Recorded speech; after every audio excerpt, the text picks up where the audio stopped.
साली आधी घरवाली।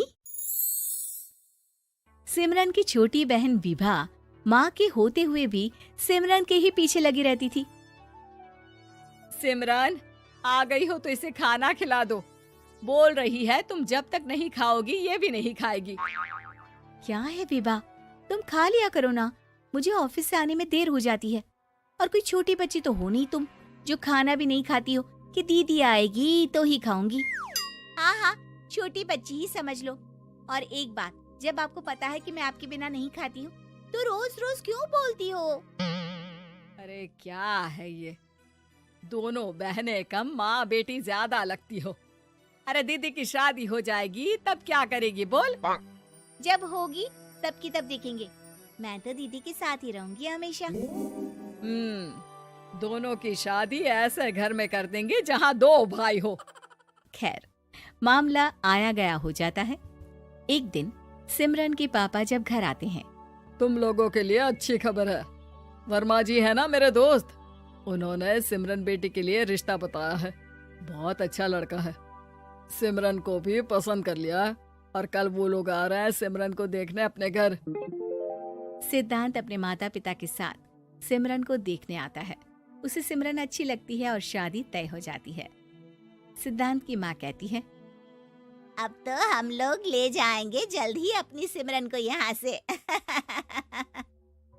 अरे हाँ हाँ, क्यों नहीं, आपकी ही है अब तो हमारी बेटी। दूर खड़ी विभा सब सुन रही होती है। अब तो दीदी की शादी हो जाएगी, फिर तो वो चली जाएंगी। दीदी के बिना मैं कैसे रहूंगी? कुछ न कुछ तो करना ही होगा जिससे दीदी की शादी ही ना हो। सभी के जाने के बाद क्या शादी के बाद दीदी हम लोगों के साथ नहीं रहेंगी? अरे नहीं तो फिर क्यों रहेगी, शादी हो जाएगी तो अपने घर चली जाएगी ना। तो मैं भी जाऊंगी उनके साथ, मेरा भी सामान पैक कर देना। अरे कैसे बात कर रही हो विभा, दीदी के ससुराल छोटी बहन नहीं जाती। हाँ, कभी कभी जाकर मिलाना और रोज फोन पर भी बात कर लेना, ठीक है? नहीं पापा, आप तो जानते हैं मैं दीदी के बिना खाना भी नहीं खाती, ना ही मुझे उनके बिना नींद आती है। सिमरन बहन की बात सुनकर इमोशनल हो जाती है। अगले दिन से विभा खाना खाना छोड़ देती है। लोगों के लाख समझाने के बाद भी विभा ना खाती है ना ही सोती है। अंत में हार मानकर सिमरन सिद्धांत से मिलती है। सिद्धांत, मेरे मम्मी पापा ने बचपन से ही विभा और मुझे साथ रखा। वो मुझसे बहुत जुड़ी है। मुझे उसकी टेंशन रहेगी शादी के बाद, क्योंकि वो मेरे बिना नहीं रह सकती है। अरे ये तो छोटी सी बात है, वो हम लोगों के साथ हमारे घर में रह सकती है। जब उसकी अकल आ जाएगी या वो समझ जाएगी कि तुम्हारा घर वो नहीं बल्कि ये है, तो हम उसे घर छोड़ आएंगे, ठीक है? सिमरन खुश हो जाती है क्योंकि वो यही चाहती थी। वो माँ पिता से बात कर लेती है। अरे कैसी बात कर रही हो सिमरन, भला बेटी के ससुराल में हम छोटी बहन को कैसे भेज दे? जमाना क्या कहेगा? अरे तू पागल हो गया है, मना कर दे। इस शादी में इन लोगों का तो ये चलता ही रहेगा। कभी बहन यहाँ आ रही है, कभी वो बहन के पास जा रही है। अरे शादी हो रही है, कोई मजाक थोड़ी ना हो रहा है ना बाबा ना। माँ कैसी बात कर रही हो? सिमरन से मैं जुड़ाव महसूस कर रहा हूँ और इतनी सी बात के लिए इतनी अच्छी लड़की को कैसे छोड़ सकता हूँ? सिद्धांत की भी जिद होती है कि वो सिर्फ सिमरन से ही शादी करेगा, और होता भी वैसा ही है। सिद्धांत और सिमरन की शादी हो जाती है और दहेज में आ जाती है विभा। शादी के बाद बुआ सास कहती है, अरे माँ ना, साली आधी घर वाली होती है, लेकिन ये क्या, तुम तो उसे घर ही ले आए। तभी चाची कहती है, सिद्धांत को तो हम लोगों ने सीधा समझा था, लेकिन सबसे तेज तो यही निकला। अरे देखो कैसे दहेज तो नहीं लिया, लेकिन साली पर कब्जा कर लिया। सिद्धांत ने इस और तो सोचा ही नहीं था, लोग उन लोगों के बारे में ऐसी भी बात करेंगे। वो वहाँ से चला जाता है और चुपचाप अपने कमरे में लेट जाता है। क्या हुआ सिद्धांत, तुम अचानक से परेशान हो गए, कोई बात है क्या? अरे नहीं, वो थक गया था ना, शादी की सारी तैयारी और रस्मों के बीच, सोच रहा हूँ थोड़ा आराम कर लूं। हाँ ठीक है, आप लेट जाइए, मैं विभा का बेड लगा देती हूँ जमीन पर। क्या वो यहाँ सोएगी? हाँ, बताया तो था कि उसे नींद नहीं आती मेरे बिना।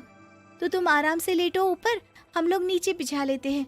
अरे नहीं नहीं, तुम दोनों आराम से लेटो ऊपर, मैं माँ पापा के रूम में जा रहा हूँ। सिद्धांत वहाँ से दूसरे कमरे में चला जाता है, जहाँ सिद्धांत के पिता उससे कहते हैं, क्या बात है बेटा, तू उस कमरे में क्यों नहीं सो रहा? बहू से लड़ाई हो गई है क्या शादी के पहले दिन ही? अब नहीं पापा, वो दोनों बहनों को बात करनी थी और मुझे नींद आ रही है, तो मैं यहाँ सोने चला आया। अगले दिन सिद्धांत तैयार होकर ऑफिस जाता है। ऑफिस में लंच के वक्त दोस्त कहता है, क्या बात है सिद्धांत, इतना सारा खाना एक ही दिन में? हाँ यार, वो सिमरन को खाना बनाने का शौक है तो उसी ने बनाया है। यार हम लोगों की तो सिर्फ एक ही बीवी है, इसकी तो दो है ना। सिद्धांत को गुस्सा आ जाता है। कैसी बात कर रहा है तू? अरे तू तो भाग्यशाली है जो बीवी के साथ साथ साली भी आ गई। अरे साली लोगों की तो आधी घरवाली होती है, तुझे तो पूरी की पूरी मिल गई। सिद्धांत का पारा अब 7वें आसमान में पहुंच जाता है। वो खड़ा होकर उस लड़के से लड़ने लगता है। हाँ, मेरी शादी में मेरी बीवी के साथ मेरी साली भी आई है, ये सच है, लेकिन सिर्फ कुछ समय के लिए, क्योंकि उसने सिमरन को बचपन से ही माँ की तरह देखा और यूं अचानक वो सिमरन से अलग नहीं रह सकती थी। इसलिए सोचो, अगर मेरी बीवी उसके लिए माँ का स्थान रखती है तो मेरा दर्जा क्या हुआ? तभी वहाँ बॉस आ जाता है। माफ करना सिद्धांत, यहाँ इस मेंटल लेवल के लोग हैं। जरूरी नहीं साली सिर्फ आधी घरवाली ही हो, कभी वो छोटी बहन तो कभी बेटी भी होती है। वेल डन सिद्धांत। सिद्धांत को अब ऑफिस में कोई कुछ नहीं कहता, लेकिन आस पड़ोस का वो तो वही हाल रहता है। सिद्धांत ऑफिस से घर की ओर आ रहा होता है कि रास्ते में उसे अपनी कॉलोनी का दोस्त मिल जाता है। क्या बात है, चेहरे की चमक बता रही है, शादी से बड़ा खुश है तू, क्यों? हाँ यार, अच्छी लड़की और अच्छा परिवार मिलना कहाँ होता है जल्दी आजकल। यार हमें भी दिला देना ऐसा परिवार जहाँ एक के साथ एक फ्री की स्कीम चल रही हो। सिद्धांत को फिर गुस्सा आ जाता है। वो दोस्त को मारने के लिए हाथ उठाता ही है कि वहाँ विभा आ जाती है। अरे जीजू, रहने दीजिए ना, ये लोग नहीं समझेंगे कि इंसानियत क्या होती है। ये सच है कि दीदी से कैसे दूर रहना, ये मुझे पता नहीं था। आपने मुझे दीदी के पास रहने का मौका देकर ये समझने का मौका दिया कि लड़की का असली घर उसका ससुराल होता है। मैं समझ चुकी हूँ, मैं जा रही हूँ जीजू, लेकिन मैं खुश हूँ कि आपने मुझे अपनी छोटी बहन समझा। सभी उन लोगों को देखकर ताली बजाने लगते हैं। विभा अपने घर चली जाती है और सिद्धांत खुशी खुशी सिमरन के साथ रहने लगता है। उम्मीद है कि आपको हमारी ये कहानी पसंद आई होगी।